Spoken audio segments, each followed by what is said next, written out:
Déjeme hacerle una pregunta reflexiva. ¿Qué es lo primero que le viene a la mente, escuche bien, cuando usted piensa en la santidad de Dios? ¿Qué es lo primero que le resuena cuando usted piensa que Dios es santo, santo, santo? ¿Qué cosa le viene a la mente y qué ilustración o qué imagen le viene a la mente? Pueden venir a nuestra mente muchas formas. Y pensar que la santidad de Dios es la manera, luce de una manera particular. Podemos ver cómo pensar en la santidad de Dios nos puede llevar a un extremo, incluso que no es santo ni bíblico, que es el legalismo. Pero la santidad de Dios no tiene que ver nada con legalismo, sino con la manifestación de su esencia misma. Pero más aún, nosotros también podemos caer en el otro error de cualquierizar la santidad de Dios o lo sagrado de Dios. Y podemos montarnos en la verdad acerca de la gracia de Dios al punto que nosotros no entendamos lo que significa en nuestra propia vida que Dios es santo, y más aún que Dios nos está llamando a vidas santas. Le voy a poner un ejemplo muy práctico. Voy a tomar por ejemplo los voluntarios. Los voluntarios, todo el que está aquí que sirve por voluntario, cuando nosotros tenemos la oportunidad de servir en alguna capacidad en el marco de la iglesia, lo hacemos entendiendo que estamos lidiando con algo sagrado. La casa de Dios, la iglesia no es una corporación, la iglesia no es una institución cualquiera, la iglesia no es una empresa cualquiera, es santo, es algo sagrado. Es la novia de Cristo que Cristo mismo se ha comprometido a santificar. De hecho, en este momento, en nuestros corazones, cada momento, el proceso de santificación que Cristo mismo prometió en Efesios capítulo 5 está sucediendo. Cuando usted viene al servicio, la actitud con la que venimos al servicio es una actitud de entender lo sagrado de Dios, de entender la santidad de Dios. Pero más aún, escúcheme, cuando usted sale del servicio, usted entiende que sigue delante de la presencia de Dios, bajo la autoridad de Dios y viviendo para la gloria de Dios. La verdad es que el tema de la santidad es un tema que de una manera u otra debe confrontar todos nuestros corazones. ¿Por qué? Porque cuando hablamos de lo sagrado y de la iglesia, estamos hablando justamente de una iglesia que también entiende la santidad de Dios y busca reflejar eso. Una iglesia que tiembla ante la santidad de Dios. Pero la iglesia no piensa en el edificio, porque de hecho esto es un gimnasio. Y aún así nosotros entendemos que estamos lidiando con cosas santas y sagradas. La lectura de la palabra, la adoración, las ofrendas, las interacciones, las conversaciones, las hermanas que están sirviendo a los niños, todo el que está de seguridad, todo de alguna manera dentro del marco de la iglesia tiene una connotación que debemos entender y es santa, es sagrada. Pero como yo dije, podemos caer en uno de los dos extremos o caer en un legalismo y atribuirle al edificio lo santo. De hecho, nosotros estamos orando no por un templo, estamos orando por un edificio. Porque el templo está construido por las piedras vivas que son los hijos del Señor, y eso es lo que dice la Escritura. Pero más aún, podemos caer en el otro extremo, donde nosotros podemos cualquierizar la santidad de Dios y excusarnos bajo la libertad cristiana, y de repente ahora todo, nada importa, es mi libertad cristiana, puedo hacerlo a mi manera. Bueno, el texto que tenemos de hoy, nosotros busca de alguna manera hacernos un llamado a despertar ante lo que nosotros vemos como lo sagrado y la santidad de Dios. Busca un llamado, está llamándonos a despertar en cualquier manera que estemos cultivando el pecado. Es un llamado individual. El título del sermón es este: una iglesia que teme ante la santidad de Dios. No que teme con miedo, sino con temor reverente. Por lo tanto, iglesia, yo quiero que tú abras el oído, porque Dios quiere hablarte a ti de manera particular. No al que no vino, no al que está a tu lado, no al hermano o a la hermana que tú piensas. Dios quiere hablarte a ti, a mí, de manera individual. Una iglesia que tiembla ante la santidad de Dios es una iglesia que se cuida de profanar lo sagrado. Es una iglesia que recuerda que Cristo es mayor que el templo. Y es una iglesia también que recuerda que Dios no puede ser burlado. Es una iglesia que recuerda que Dios no puede ser burlado. Así que vayamos a Juan capítulo 2, versículo 2 en adelante. Y déjeme decirle cuál es la idea que queremos estampar en el corazón de nosotros. Si usted nos visita hoy por primera vez, bueno, ¿qué tema le tocó? Nosotros no ponemos los temas. El tema, estamos predicando el Evangelio de Juan de manera expositiva continua.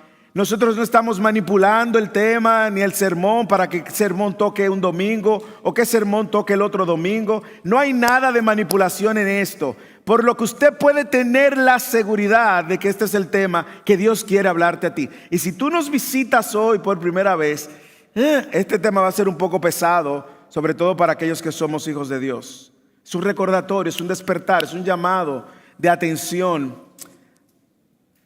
de ser creyentes que tememos ante la santidad de Dios. Y la idea que queremos poner en nuestros corazones es esta: la santidad de Dios exige que el cristiano comparta el celo de Cristo por su iglesia, cuidándose de profanar lo sagrado, porque Dios no puede ser burlado. Y yo quisiera que en este momento usted vea esa idea central y que por un momento pare toda distracción, toda conversación que no sea fijar sus ojos sobre la idea central de esta pantalla o del día de hoy. Porque es para nosotros esto. Es igual para cada servicio, pero hoy de manera particular yo hablaba con los pastores durante toda esta semana y no me cabe la menor duda de que Dios nos está hablando. Es como si la manera de Dios hablarnos nos ha ido guiando y acorralando de todas maneras para este tema. Y ahora todo me hace mucho más sentido, porque nosotros cuando empezábamos a orar, orábamos por la santidad de la iglesia. En el segundo motivo de oración de las 24 horas de oración, ¿usted recuerda cuál era el segundo motivo de oración? Dios santifica eclesía. ¿Usted lo recuerda? Los hombres nos fuimos de retiro. ¿Y de qué hablamos? Justamente de ser libres de aquellas cosas que nos esclavizan para vivir una vida de santidad. Dios nos está hablando, hermanos. Y esta es la idea que el sermón persigue. La santidad de Dios exige que el cristiano comparta el celo de Cristo por su iglesia, cuidándose de profanar lo sagrado, porque Dios no puede ser burlado. Dios no puede ser burlado.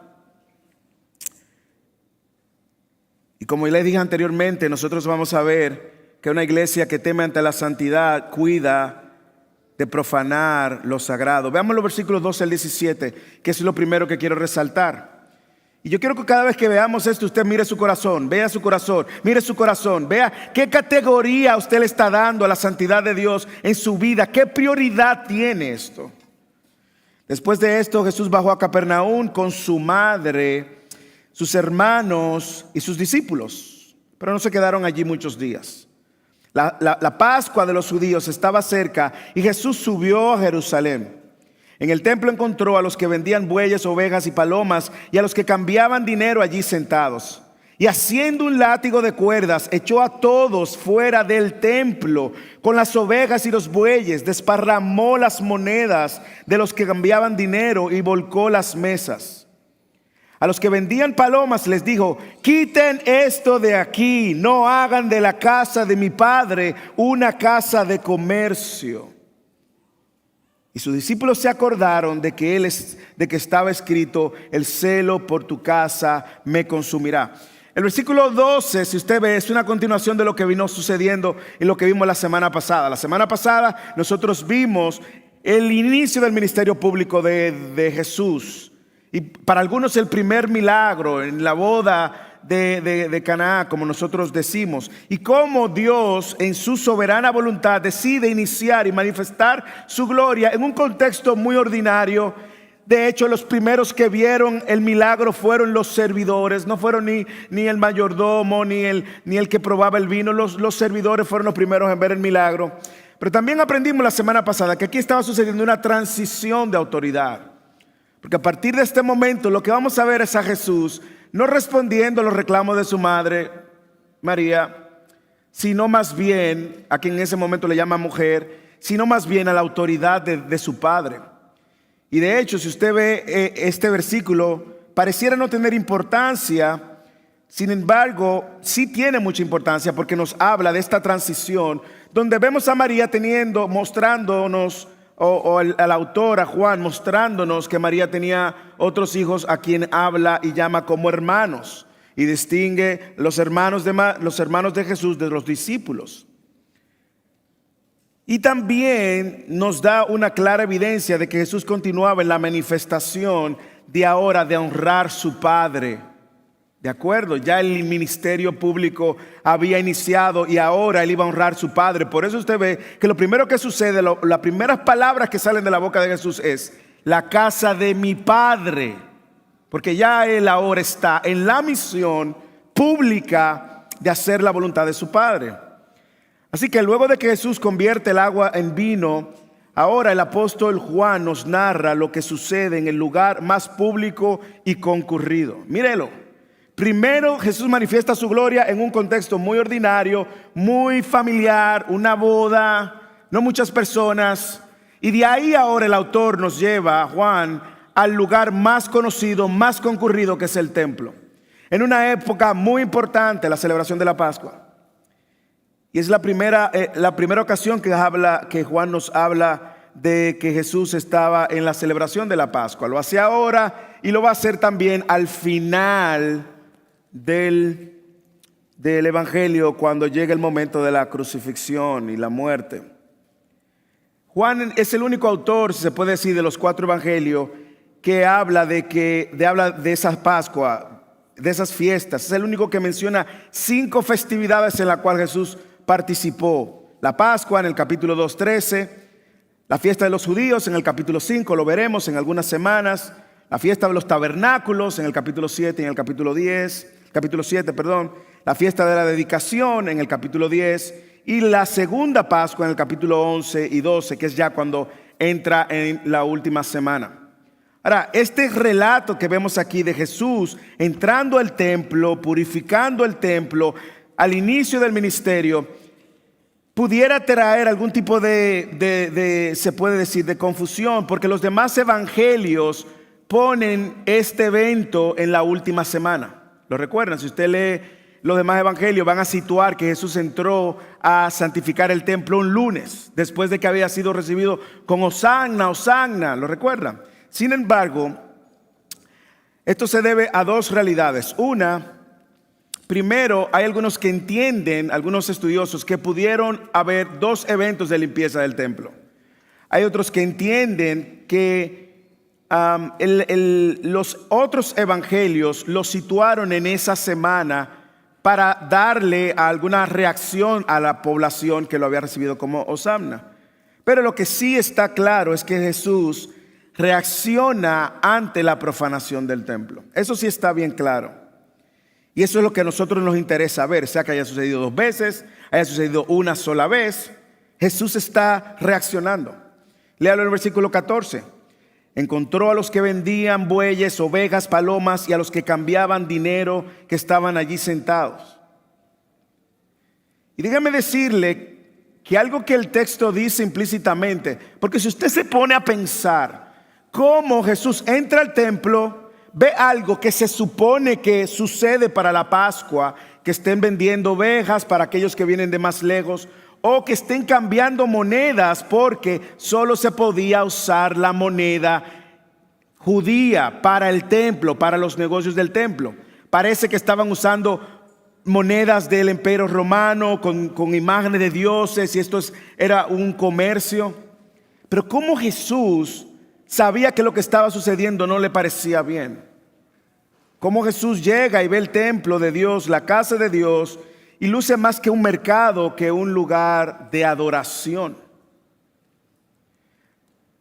Señores, recordemos algo. Cuando Jesús entra al templo, hasta ese momento, en el templo era en el único lugar donde la presencia de Dios estaba manifiesta. ¿De acuerdo? Recuerde que el velo del templo no se rompe, no se quiebra, sino hasta el día de la crucifixión. O sea que estamos viendo algo muy evidente en el texto, es que esta gente no estaba dándole el valor y el peso de lo que significaba que la presencia de Dios estuviera ahí. Jesús está llegando a un lugar donde todavía el sumo sacerdote tenía que ofrecer sacrificios por el pueblo, por el pecado del pueblo. Ese es el escenario donde entra. Y lo que esta escena puede contrastar directamente es que esto era algo que ellos debían tener muy presente, esta reverencia a un Dios santo, que es tan santo que no todo el mundo podía entrar al lugar. No todo el mundo podía entrar al lugar santísimo. No todo el mundo tenía acceso al lugar santísimo. De hecho, en el Antiguo Testamento se habla de este rol del templo como un lugar de adoración. Y cito Zacarías capítulo 14, versículo 20. En aquel día estará grabada en los cascabeles de los caballos: santidad al Señor. Y serán las ollas en la casa del Señor como los tazones delante del altar. Toda olla en Jerusalén y en Judá será consagrada al Señor de los ejércitos. Todos los que ofrezcan sacrificio vendrán y tomarán de ellas, y en ellas cocerán. Y no habrá mercader en la casa del Señor de los ejércitos en aquel día. En otras palabras, ellos tenían muy claro que si algo el templo de Dios no podía ser, era un mercado. ¿Ok? Ellos lo tenían muy claro y lo tenían por las escrituras. Como nosotros sabemos, en el contexto, el patio del templo era prestado para este tipo de intercambios, venta de animales. Las palomas eran la ofrenda que los pobres podían ofrendar, según Levíticos capítulo 5. Pero habían otros animales más caros que se mencionan aquí, y que la ofrenda vital de la expiación de los pecados no incluía estos animales más caros, como los bueyes. Dios nunca en el Antiguo Testamento pidió que para expiar el pecado de nadie se requiriera un buey. Por más pecador que usted fuera, con un cordero era suficiente. Sin embargo, dice que Jesús, versículo 15, haciendo un látigo de cuerdas, echó a todos fuera del templo con las ovejas y los bueyes, y derramó las monedas de los que cambiaron el dinero y volcó las mesas. Y nosotros tenemos esta imagen, porque la hemos visto en películas, de Jesús entrando, y algunos dicen, pero se airó. Jesús pecó porque se airó. No, nosotros sabemos que es un celo santo lo que lo está moviendo. El resultado fue que esto fue un acto detestable para Jesús. ¿Por qué? Déjeme decirle por qué. Porque Jesús no solamente estaba viendo las transacciones bancarias, o no bancarias, esas transacciones de comercio que se estaban haciendo. Más que eso, Jesús estaba viendo los corazones. Si usted lee los últimos versículos de este capítulo, ¿qué dice el versículo 23, 24, 25? El 25 sobre todo: y no tenía necesidad de que nadie le diera testimonio del hombre, porque ¿qué? Léalo, el versículo 25 de este capítulo, lo vamos a ver más adelante. ¿Por qué? Porque Él conocía lo que había en el interior del hombre. Así que déjeme decirle algo: cuando Jesús entra al templo, Él no le molesta solo lo que Él está viendo. Él no le detesta que esta gente están violentando lo que el Antiguo Testamento había dicho, de que la casa del Señor no iba a ser comercio. Él no solamente está viendo lo externo, Él está viendo el corazón. Él está viendo como corazones avaros, gente que está yendo a la casa de Dios a hacer transacciones incluso ilícitas, probablemente usando las monedas, como yo le decía, que no eran permitidas para ser usadas en el templo. Toda moneda que tuviera una señal de un dios o de alguien que clamaba ser Dios no podía ser usada. Jesús está viendo el corazón de ellos. Y esta gente de alguna manera estaba en el templo profanando lo sagrado de la presencia de Dios. No estaban ahí solamente para hacer comercio, sino que tenían una perspectiva completamente mundana del templo. Por eso Jesús reacciona. A los que vendían palomas le dijo: quiten de aquí, no hagan de la casa de mi padre una casa de comercio. De hecho, interesante, la palabra comercio en griego, literalmente en griego, dice esto: emporium. No hagan de la casa de mi padre un emporium. Había gente haciendo dinero literalmente. Pero no le llama la atención no solamente cómo Jesús reacciona, no le llama la atención dónde estaba el corazón de los que estaban en el templo. Porque ahí es donde nosotros de alguna manera somos identificados. Usted y yo estamos llamados, como oraba el hermano Eddie, estamos llamados a compartir el celo del Señor. No solamente por su casa, como yo dije, esto es un gimnasio. No, es que ese celo debe acompañarnos todos los días de la vida. Porque ahora nosotros somos el templo.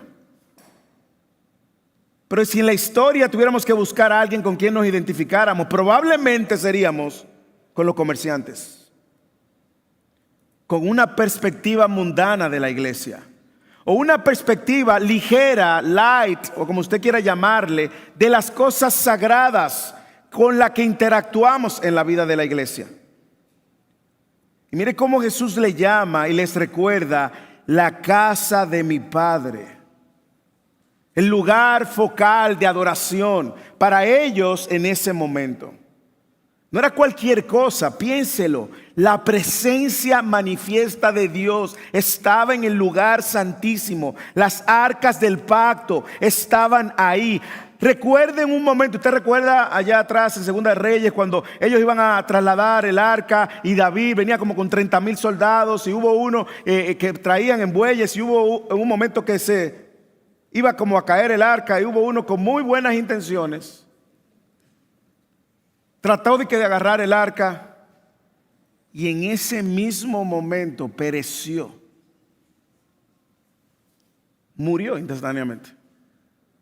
Y el texto dice justamente porque estaba profanando. ¿De qué manera? No sabemos si era que él estaba en pecado, pero era para que usted tenga una idea del simbolismo sagrado que tenía. En ese mismo lugar era donde estaban los sacerdotes expiando el pecado de la gente y Dios aceptando la expiación de alguna manera también. Estos estaban profanando la casa de Dios y por eso Jesús no podía ignorar esta realidad. Los otros evangelios le ponen un poco otros colores interesantes a esta reacción. Por ejemplo, el evangelio de Marcos en el capítulo 11 dice: y él le enseñaba diciendo, no está escrito, está el versículo 17, no está escrito: mi casa será llamada casa de oración para todas las naciones, pero ustedes la han hecho cueva de ladrones. Es indiscutible que la reacción de Jesús es por lo que ellos, las perspectivas que ellos tenían de lo sagrado, la perspectiva tan débil que tenían de la santidad de Dios, y por eso no tenían ningún cargo de conciencia en profanar lo sagrado. Jesús reaccionó de una manera santa. Y esto no es algo, hermanos, que Jesús reacciona porque reaccionó, porque lo sabía. No, es algo que estaba muy enraizado en el entendimiento y la cultura hebrea de ese momento. Mire Jeremías capítulo 7, versículo 3, 4 y luego 10 y 12. Así dice el Señor de los ejércitos, el Dios de Israel: enmienden sus caminos y sus obras, y haré que ustedes moren en este lugar. No confíen en palabras engañosas que dicen: este es el templo del Señor, el templo del Señor, el templo del Señor. 3 veces. Versículo 10.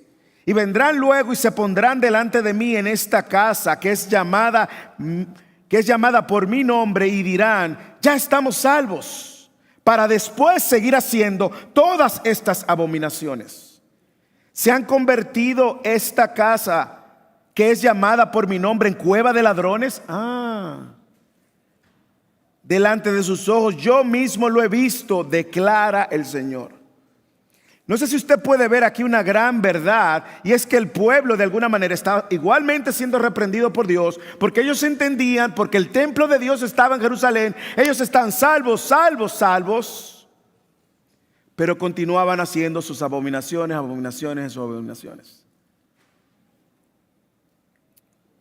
Sus discípulos responden con la Escritura porque saben que esto no es nuevo, y sus discípulos se acordaron de que estaba escrito: el celo por tu casa me consumirá. Hermanos, nosotros vivimos en una era donde, sobre todo, vemos y podemos decir: las personas del Evangelio de la Prosperidad hacen mercadería de lo sagrado. Sí, lo podemos identificar, sabemos que son capaces. Yo recuerdo en una época en mi vida, no se lo digan a nadie, por favor, esto es entre nosotros. Yo sé que entre nosotros no hay gente chismosa, por eso lo comparto. Le doy el beneficio de la duda a todos y a todas. Pero yo llegué a predicar en lugares donde en medio de la predicación, cuando yo estaba del otro lado de la fuerza, en medio de la predicación me ponían dinero en los pies. Yo recuerdo la primera vez, mientras más yo predicaba algo que le gustaba a la gente, se paraba uno, 100, 200. Luego me invitan a un congreso internacional, y en ese congreso internacional habían gente de fuera, evidentemente, y me pasó lo mismo. Pero en la primera experiencia yo decía: pero funciona así. ¿Y qué usted cree que yo quería hacer? Decirle lo que querían escuchar. Porque cuando le decía lo que querían escuchar, de allá para acá venía dinero, y ese dinero era fuera de la ofrenda que me iban a dar. Pero cuando ya pasé la segunda vez, ya nuestro corazón venía transicionando, y cuando se paraban eran dólares que ponían. Pero ahí mi corazón no estaba en el mismo lugar. Yo lo dejé en el piso, me lo fueron a dar y yo no lo recibí. Y nosotros pudiéramos decir: ¿qué es esto? ¿Qué comercio es esto? ¿Qué es lo que busca esto? Y pudiéramos ser rápidos en señalar este tipo de prácticas incorrectas. Pero yo no quiero señalar prácticas que estén tan lejos de nosotros. Yo quiero preguntarte: ¿cuál es tu perspectiva de lo sagrado y de la santidad de Dios? La santidad de Dios no es un juego. ¿Cuál es la perspectiva que tú tienes? Y una vez más le hablo a nuestros amados hermanos voluntarios, del cual yo me incluyo también. Cuando tú haces lo que haces para el Señor, tú estás consciente que lo estás haciendo para un Dios que es completamente 3 veces santo. Cuando tú te vas a preparar para una clase, tú estás buscando ChatGPT para que te diga lo que tú tienes que decir. O tú realmente estás viniendo delante del Señor con todo el peso de lo que implica abrir la palabra de Dios, o abrir la boca de Dios, o dirigir a la iglesia de Dios en adoración, en oración, en canción o en servicio. Hermanos, la iglesia no es una corporación donde hacemos lo que queremos. La iglesia tiene como cabeza a un Dios que es santo, santo, santo, el Dios vivo. Hermanos, cuidemos nuestros corazones de aligerar la verdad de la santidad de Dios. Hermanos, déjeme decirle, nosotros venimos a la iglesia como si vamos a cualquier lugar. Algunos ni vienen, pero usted entiende. El que viene como que así la iglesia el domingo, y no nos estamos dando cuenta que estamos adorando a un Dios que es completamente santo. En ocasiones venimos a la Santa Cena y la tomamos sin sentir el peso de lo que significa si es pecado o no es pecado. A veces venimos a la iglesia y luego de la iglesia salimos a hacer cualquier cosa que no tiene que ver nada. Es como si escuchamos o vimos una película. Es más, en ocasiones es peor. En ocasiones vamos al cine y quedamos impactados por una película y salimos hablando más de la película que del sermón de la iglesia. Y no tengo nada en contra de eso, no me malinterprete. Lo que yo quiero que nosotros entendamos que cuando venimos a la casa de Dios, estamos viniendo a escuchar la voz de Dios que es vivo. Y que ese Dios nos está invitando no solamente a tener una reverencia en este lugar, tener respeto del lugar, sino también a replicar esa reverencia cuando manejamos en la calle, cuando estamos en la casa, cuando hacemos negocio, cuando estoy en el trabajo, cuando estoy en conversaciones, cuando estoy navegando en el internet. Yo estoy llamado a replicar esto. Cuidémonos, hermanos, de profanar los sagrados. Para nosotros cuidarnos, tenemos que tener una perspectiva correcta de la santidad de Dios. Todo hombre que tuvo un encuentro con la santidad de Dios, lo primero que se dio cuenta era lo miserable y lo pecador que era. Y ahí es donde está la diferencia entre ser un legalista que cree que la santidad de Dios solamente está en las formas y ser alguien que tiene un correcto entendimiento de la santidad de Dios. Cuando usted se encuentra ante un Dios santo, usted no está señalando el pecado del otro porque no te permite hacerlo. Cuando tú tienes un encuentro con ese Dios santo, lo primero que tú ves, oh Dios, cuán pecador y miserable soy. Usted lo va a ver con Isaías capítulo 6, léalo. Usted lo va a ver con Pedro en un momento, cuando Jesús hace un milagro en la pesca. O usted lo va a ver cuando Saulo se encuentra con Jesús. Usted se da cuenta inmediatamente. Y déjeme decirle, la otra parte que usted va a encontrar es que cuando en el Antiguo Testamento Usa muere, la historia que le comenté, cuando Usa muere al tocar el arca, él lo hizo con buenas motivaciones. Él quiso servir a Dios. Escuche, pero quiso servir a Dios sin honrar la santidad de Dios. Y Dios había instruido quiénes podían tocar y quiénes no. Solamente los hijos de Cod tenían que santificar, pero ellos no estaban permitidos para hacerlo. Y el problema para ellos fue pensar que en sus manos eran más limpias que el suelo, hermanos. Usa llegó a pensar que sus manos eran más limpias que el suelo y que estaba más salvo en sus manos que en las instrucciones que Dios había dado de quienes podían tocar el arca. Por lo tanto, tenemos que cuidarnos, hermanos. Dios es severo con el pecado. Y si nosotros queremos ver cuán severo es Dios con el pecado, si nosotros queremos tener una idea clara de cómo Dios es de severo con el pecado, solamente mire la cruz. Y mire cómo Él trató a su Hijo. Por eso es que la santidad de Dios es algo en lo cual Dios mismo está comprometido a lograr en su iglesia, en su cuerpo. No es lo que dice Pablo en Efesios capítulo 5. Luego de instruir a los hombres, maridos, amen a su esposa, así como Cristo amó a la iglesia, que se entregó por ella, dio su vida por ella, para santificarla y presentársela santa delante de Dios. Mire lo bueno de ser parte del cuerpo de Cristo. Dios nos está santificando, nos guste o no nos guste, nos duela o no nos duela. Es su gloria que está en juego y Dios lo va a hacer. Y Dios lo va a hacer y Dios lo va a hacer porque Dios no tolera el pecado. Iglesia, Dios nos está haciendo un llamado en este día a no profanar lo sagrado, a tener un celo por la santidad de Dios que empieza con nuestras vidas. Por lo tanto, este sermón es para usted, es para mí también. Es para usted, no es para nadie que no esté aquí hoy. Es para usted. Sí, cuidado con profanar lo sagrado. Segundo, recuerda que Cristo es mayor que el templo. Yo creo que lo que sucede aquí y el lenguaje que Cristo usa y conecta templo con templo, templo físico en ese momento con el templo ahora que Él representa, es un llamado también para entender que el templo no es un edificio. De hecho, todo el que ha ido a Israel sabe que queda un muro de un pedazo del templo que Herodes el grande había embellecido de la segunda versión del templo. Y todos sabemos que el templo ya no es un edificio, lo sabemos, ¿verdad? Yo creo que Jesús lo deja claro aquí, versículo 18. Entonces los judíos le dijeron: ya que haces estas cosas, ¿qué señal nos muestra? Y Jesús le respondió: destruyan este templo. Nosotros sabemos que Jesús no está hablando del templo físico, queda muy claro en el contexto. Destruyan este templo y en 3 días lo levantaré.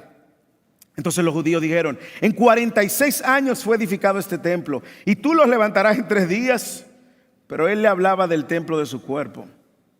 Por eso, cuando resucitó de los muertos, Juan concluye: sus discípulos se acordaron de que había dicho esto y creyeron en la escritura y en la palabra que Jesús le había hablado. Miren esto, la autoridad del templo, estos judíos que algunos entienden que eran un grupo de guardianes que estaban en el templo. Miren lo interesante, observe, ellos no se sienten aludidos porque Jesús le está diciendo: ustedes han hecho esto una cueva de ladrones, o no hagan de la casa de mi padre una casa de comercio. Ellos no se sienten ni siquiera aludidos por el tema. Mire cuánta indiferencia a la santidad de Dios. Ahora lo que ellos quieren es probar por qué Jesús, en autoridad de quién, hace lo que hace.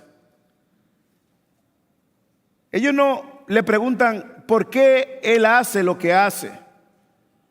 Ellos no tienen el mínimo, ni siquiera el mínimo pudor de responder ante un reclamo que ellos saben que es correcto, que están comercializando en el templo, que están profanando lo sagrado y que a ellos mismos es a quien Jesús lo está confrontando. Pero ellos no se inmutan ante esa realidad. ¿Cuánta dureza de corazón? Abro un paréntesis.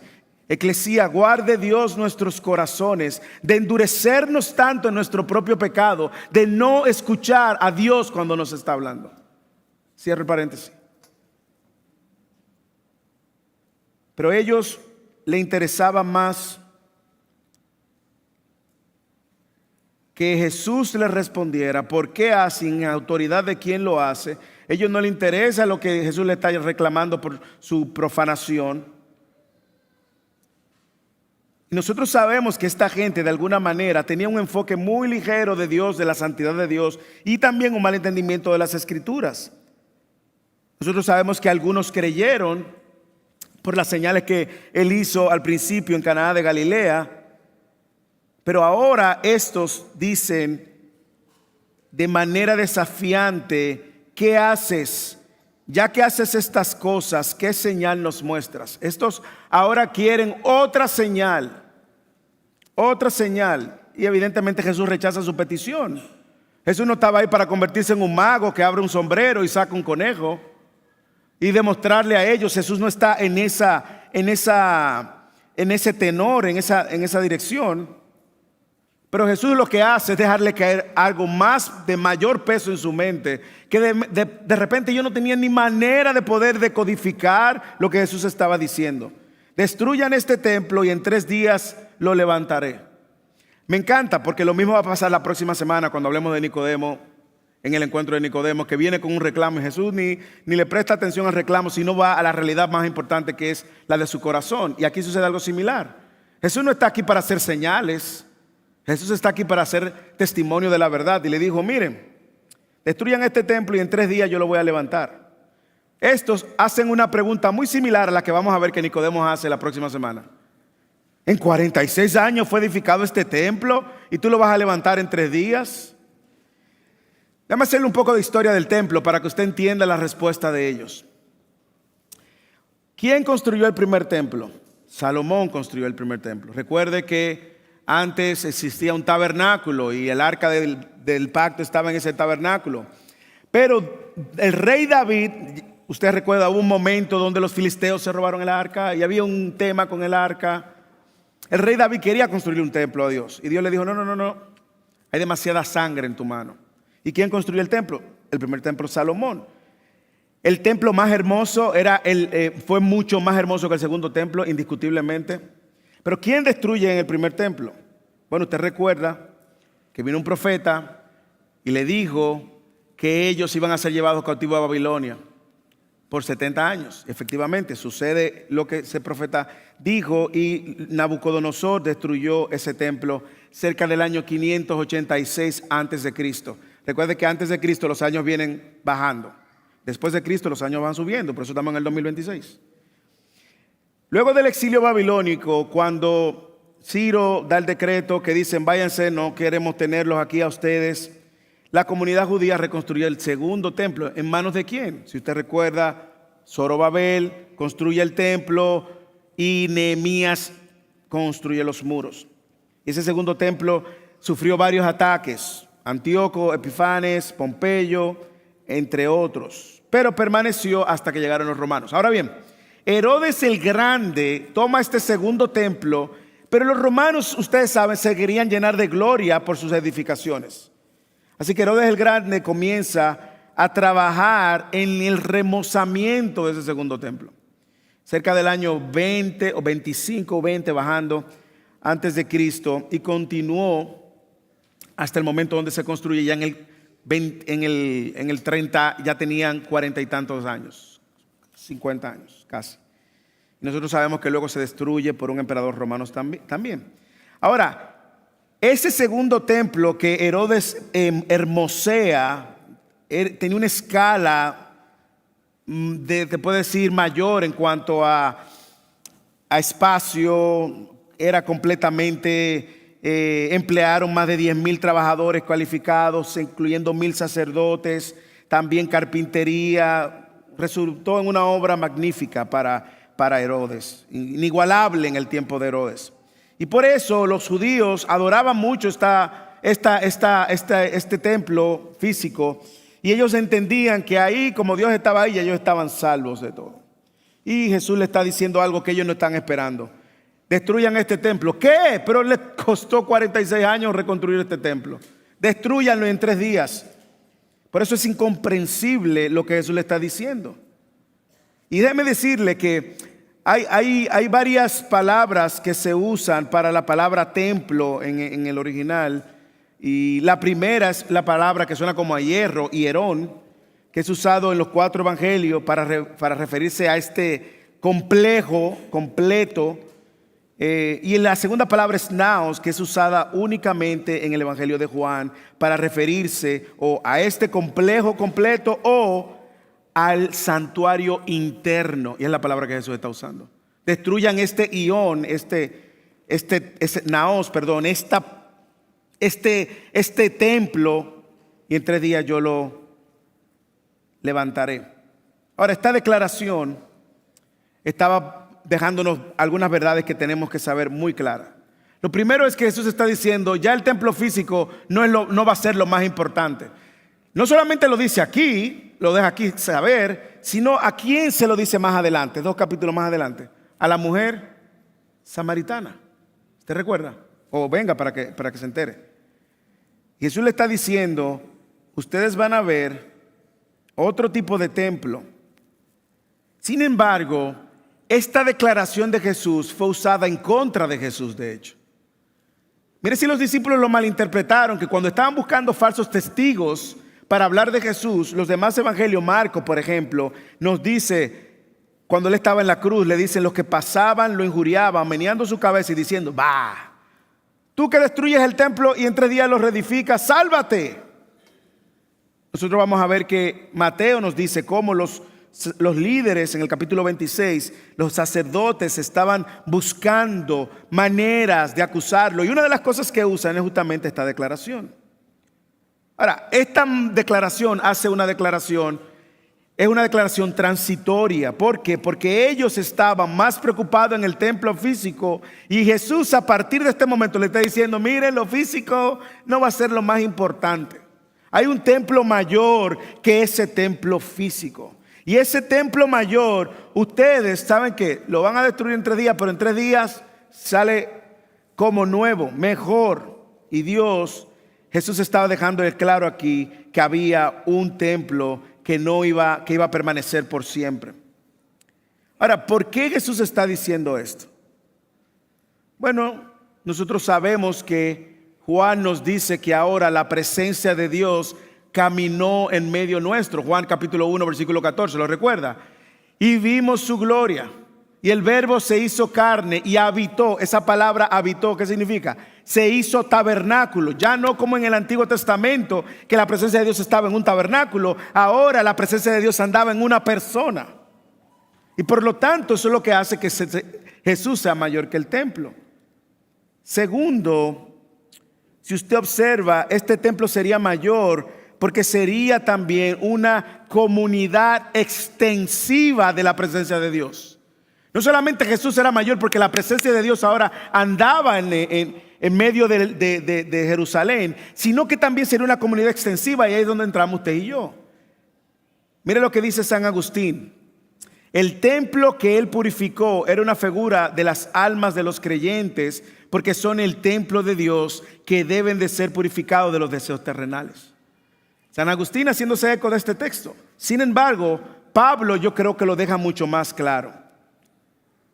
Primera de Corintios capítulo 3, 16. Escuche, eclesía, ¿por qué Jesús es mayor que el templo también? No solamente porque él, la presencia de Dios habitaba de manera corporal, siendo Dios completamente, sino porque ahora la presencia de Dios estaría extendida en el templo que él iba a edificar por medio de su obra. Primera de Corintios 3:16. ¿No saben, eclesía, que ustedes son el templo de Dios y el Espíritu de Dios habita en ustedes? Si alguno destruye el templo de Dios, refiriéndose a la iglesia, Dios lo destruirá a él, porque el templo de Dios es santo y eso es lo que ustedes son. Dios nos llama a nosotros el templo de Dios y Dios también nos llama a nosotros santos. Este templo es mayor porque es un templo que tiene como piedra angular a Cristo mismo, la presencia misma de Él. Ese templo es mayor también por una tercera razón, porque costó más que lo que Herodes hizo, más que lo que Salomón pagó, más que todos los sacerdotes que se necesitaron. Este templo es mayor, Cristo es mayor, porque pagó con su propia vida. Por eso él hablaba del templo de su cuerpo. Yo no sé si usted está entendiendo todo y dónde nos lleva esto. Si Dios nos está llamando a ser una iglesia que teme y tiembla ante la santidad de Dios, y Dios nos está diciendo ahora que nosotros somos el templo de Dios, ya me imagino que usted y yo tenemos idea de qué manera estamos profanando el templo de Dios. Ya no se habla de profanar un templo físico, sino de profanar la iglesia, el templo de Dios. Y usted ve por qué ahora de manera personal, de manera individual, usted y yo se nos demanda considerar la santidad de Dios en nuestro andar, en nuestro hablar, en nuestro caminar, en nuestras relaciones. Porque el Espíritu de Dios, dice Pablo, si alguno destruye el templo de Dios, la iglesia, Dios lo destruirá a él, porque el templo de Dios es santo.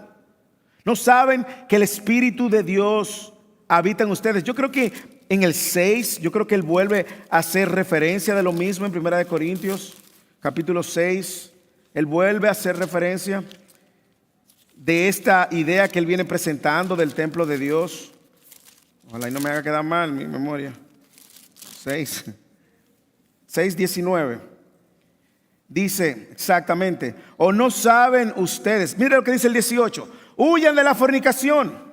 Todos los demás pecados que un hombre comete están fuera del cuerpo, pero el que fornica peca contra su propio cuerpo. ¿O no saben que su cuerpo es templo del Espíritu Santo que está en ustedes, el cual tienen de Dios, y que ustedes no se pertenecen a sí mismos? ¿Por qué, pastor? ¿O por qué, Pablo? Porque han sido comprados por un precio. Por tanto, dice Pablo, glorifiquen a Dios en su cuerpo y en su espíritu, las cuales ambas cosas son de Dios. Esto los discípulos lo entendieron. Por eso cuando Jesús resucitó, sus discípulos se acordaron de lo que él dijo. Creyeron en las Escrituras y en la palabra que Jesús había dicho. Usted ve a dónde el texto y el sermón nos va llevando. Si al principio estamos diciendo, eclesía, no profanes lo sagrado, lo primero que nos puede venir a la mente es la iglesia, el edificio. Bueno, la iglesia, el edificio donde se reúnen los que han sido salvos, requiere una reverencia. Una reverencia que debe de manifestarse en nuestras relaciones, incluso en la liturgia, en el momento en que empieza el servicio, cuando está empezando el servicio y el hermano está dirigiendo. Hermano, usted tiene muchas horas para hablar, después siéntese rápido. Eso es reverencia. No tenemos puerta para cerrarlo y dejarlo afuera a lo que quieran seguir hablando.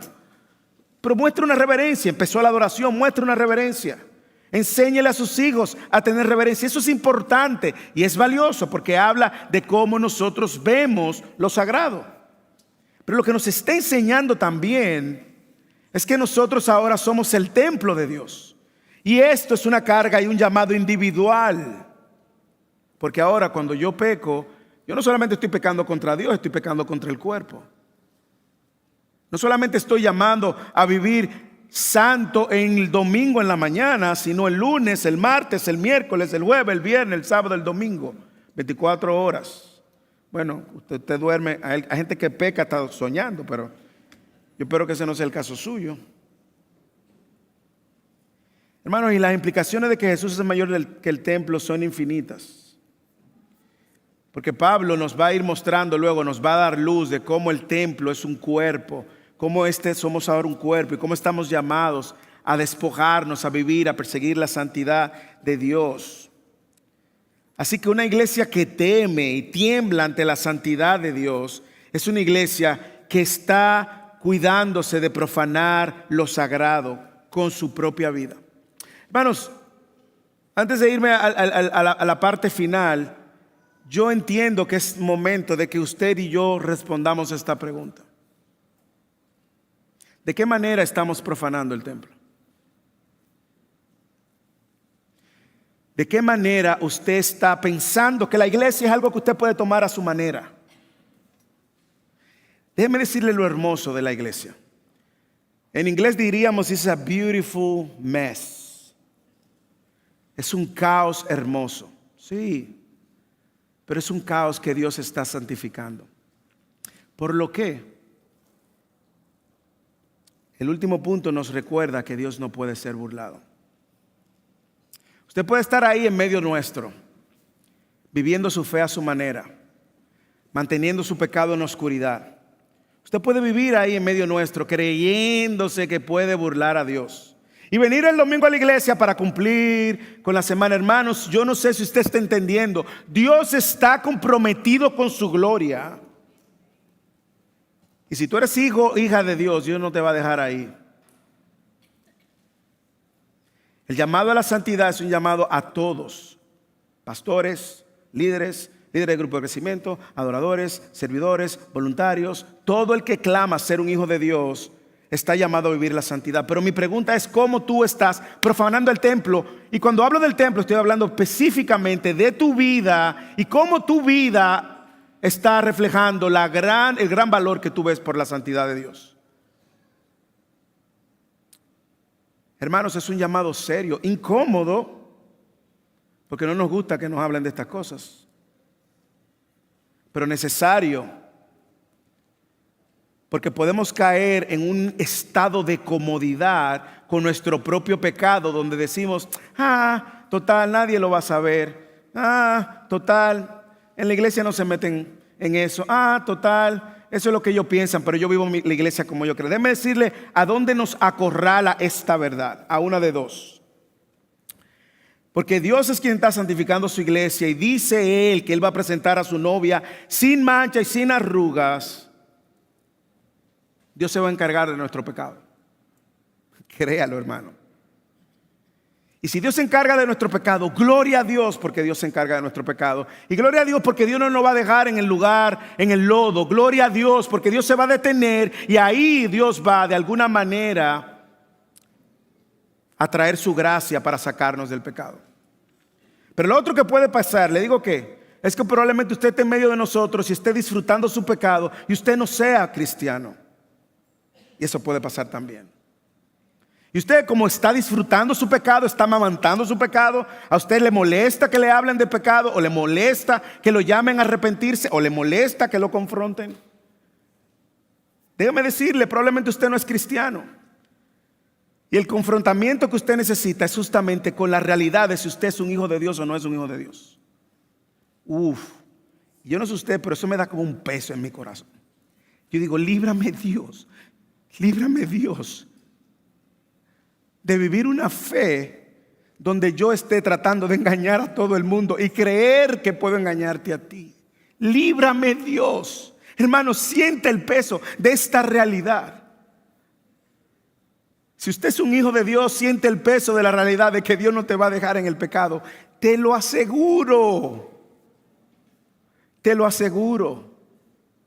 Pero si tú estás navegando, disfrutando tu pecado, justificando tu pecado, amamantando tu pecado, compartiendo tu pecado, considera lo que Pablo le dice a la iglesia de Corinto: examina tu fe. Examina tu fe a ver si tu fe es genuina. Porque el desastre más grande que nos puede pasar, eclesía, es creer que somos salvos sin serlos. Gloria a Dios por mensajes como estos. Y el de la semana que viene del nuevo nacimiento. Gloria a Dios.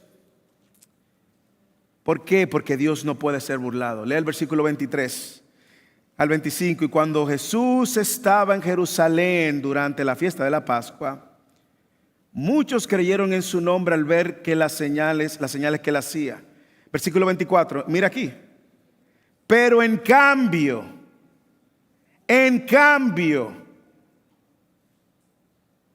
pero Jesús en cambio no se confiaba en ellos porque los conocía a todos y no tenía necesidad de que nadie le diera testimonio del hombre, porque él conocía lo que había en el interior del hombre. Dios conoce el interior de todo el que está aquí. Dios conoce la motivación de todo el que está aquí. Dios sabe por qué tú viniste. Dios sabe si tú viniste por detrás de algún joven en la iglesia. Dios sabe si tú viniste a complacer a tu esposa. Dios sabe si tú viniste porque te sientes bien. Dios sabe si tú viniste porque genuinamente tú quieres escuchar la voz de Dios, crecer. Dios sabe. Dios no puede ser burlado. Y estos versículos están probablemente entre las declaraciones más significativas para darnos una perspectiva clara de que Jesús es omnisciente. Dios nos está dejando aquí por medio de su palabra ver de manera clara de que Dios no puede ser burlado. Aquí lo que está diciendo el punto es que Jesús no creyó en lo que ellos decían que creían. Jesús no creyó en la fe que ellos decían que tenían. ¿Por qué Jesús no creyó? ¿Porque tenía acepción de persona? No. Jesús sencillamente no creyó porque Jesús conocía el corazón. Y déjame decirle lo que puede pasar. Por eso le digo gloria al Señor por mensajes como estos. Usted y yo somos expertos en fingir ser espirituales. Usted y yo somos PhD en fingir la piedad cuando venimos aquí. Pero no a Dios. Usted puede engañarnos por un tiempo. Usted puede engañar a su cónyuge por un tiempo. Usted puede engañar a un hermano o una hermana de la iglesia por un tiempo. Pero a Dios nunca lo podemos engañar. Y esta es la manera como el celo de Dios nos persigue, porque el celo de Dios no ha cambiado. Sigue siendo el mismo celo de Dios que está detrás en la purificación de su templo, no ahora físico, sino de su templo que es la iglesia.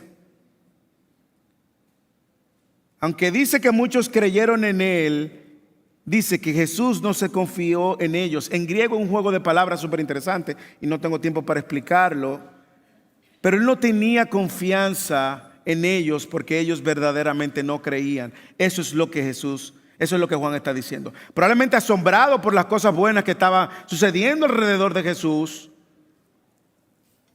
Él no confiaba en ellos y evidentemente la creencia de estas personas se basaba en las señales que tenían, pero no porque habían creído.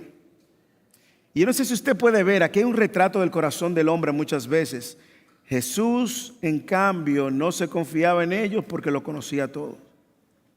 Jesús no se confiaba en ellos. ¿Por qué? Porque Jesús era omnisciente, era Dios. Otra vez Él nos deja saber que es Dios. La primera vez nos lo enseñó con Natanael, ¿lo recuerdan? En el capítulo 1:47, que dice que he aquí un verdadero israelita que no hay engaño. Y Natanael le preguntó, ay, ¿cómo es que ya tú me conoces? Antes de que Felipe te llamara, cuando estaba debajo del árbol, yo te vi.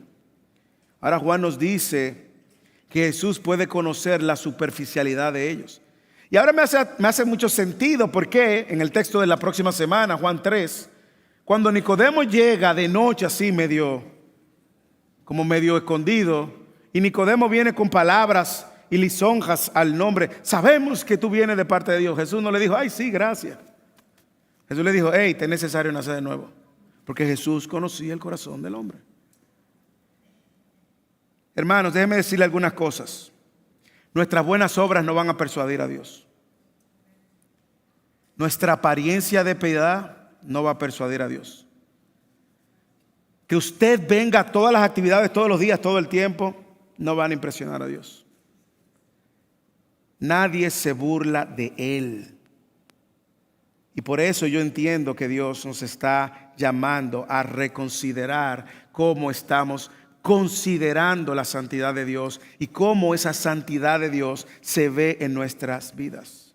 Jesús entró al templo para purificarlo, y Jesús, que es el templo, ahora con un templo donde la presencia de Dios habita en sus hijos, lo sigue purificando. Dios no puede ser burlado. Nosotros somos capaces hasta de engañarnos a nosotros mismos y de espiritualizar nuestras acciones y de justificarlas, pero no a Dios. Hermanos, yo creo que en el marco del contexto de estas palabras, Jesús sabía por qué Él volteó el templo. Él sabía que esta gente no estaba honrando a Dios. Esta gente Él sabía que ellos no estaban ni adorando a Dios ni sirviendo a Dios. Ellos estaban sirviendo a ellos mismos. Y déjeme decirle, lo mismo sucede en la iglesia. Ha sucedido en los 2000 y tanto de años de la iglesia. La iglesia, nadie se puede burlar de Dios. Usted puede correr, y si usted es hijo de Dios, Dios lo va a alcanzar. O usted puede correr, creyendo que está creyendo, y abrir sus ojos en el infierno. Nadie en este lugar puede burlarse de Dios. Y nadie que esté cosechando pecado va a sembrar. Nadie que esté sembrando pecado va a cosechar santidad. No funciona así.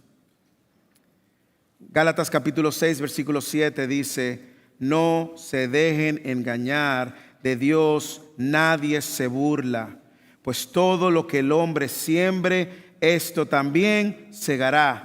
Porque el que siembra para su propia carne, de la carne segará corrupción. Pero el que siembra para el Espíritu segará vida eterna. Eclesía, Dios nos está haciendo un llamado. Y como yo dije, usted puede engañarnos a nosotros. De hecho, usted puede darnos una cara, sonreírnos, decir, oh sí, cuánto lo queremos y lo amamos. Y luego por detrás decir, no, esa gente. Usted puede hacer todo eso, miren. Pero de Dios nadie puede burlarse. Hay una historia del doctor R.C. Sproul, si usted lee el libro La Santidad de Dios, como un encuentro que él tuvo con el Señor en un chapel, donde él entró y oró y tuvo el peso y sintió el peso de la santidad de Dios, que luego resultó eso. Cambió el rumbo de su perspectiva, de su ministerio y de su vida. Pero él decía, cuando tú te encuentras y entiendes la santidad de Dios, tu respuesta bajo el temor de Dios es repetirla, es vivir y perseguirla. Ananías y Zafira es un ejemplo de personas que trataron de engañar a Dios, pero no pudieron. Y vamos a encontrar una y otras cosas en nuestros corazones que son engañosas. Pero mi pregunta para terminar con la iglesia, eclesía, es: ¿de qué manera tú insistes y persistes en profanar el templo de Dios, tu propio cuerpo? ¿Cuáles son aquellos pecados que estás permitiendo? ¿Cuál es la vara que estás bajando? ¿Cómo te estás relajando ante la santidad de Dios? Es el mismo Dios santo, santo, santo. Es el mismo Dios que no tiene por inocente al culpable. Es el mismo Dios que por causa del pecado Cristo tuvo que dar su vida. Y dice Isaías 53 que el Padre lo aplastó. Es solamente por la ayuda de su Espíritu que usted y yo podemos y podremos salir de cualquier pecado, por más sucio que sea. Qué bueno que Dios no nos dejó solos en esto. Qué bueno que Él está ahí para asistirnos, para formarnos, para producir en nosotros lo que naturalmente no podemos producir. Por eso es que te invito a que tú ores por ti. No ores por más nadie, dile, ora por ti. Dile, Señor, arráncame este pecado al costo que sea. Líbrame de mí mismo, Señor. Ayúdame a perseguir tu santidad y modelar tu santidad. No una santidad legalista, sino una santidad que busca expresar el temor irreverente hacia un Dios que nos ha salvado por gracia. Y si tú estás aquí, y puedes que sea que tú seas de lo que cree que creen, pero hoy te diste cuenta que tú no crees y que Jesús conoce tu interior y que no puedes engañar al Señor. Aunque tú digas que eres, tú puedes decir todo lo que tú quieras, pero a Dios no lo puedes burlar. Corre a Cristo por perdón por tus pecados, porque de lo contrario la ira que Cristo cargó en la cruz la tendrás que cargar tú por toda la eternidad. Y Cristo cargó la ira en la cruz para que aquellos que crean en Él no tengan que cargarla por toda la eternidad. Y nos llama a todos al arrepentimiento. Nos llama a todos a correr donde Él. Nos llama a todos a refugiarnos en Él, de manera que podamos vivir coherentemente con ese Dios santo. Una iglesia que teme a la santidad de Dios se cuida de profanar lo sagrado, reconoce que hay un templo mayor que el físico, pero también está muy consciente de que Dios no puede ser burlado. Cualquiera que sea tu pecado, tráelo delante del Señor.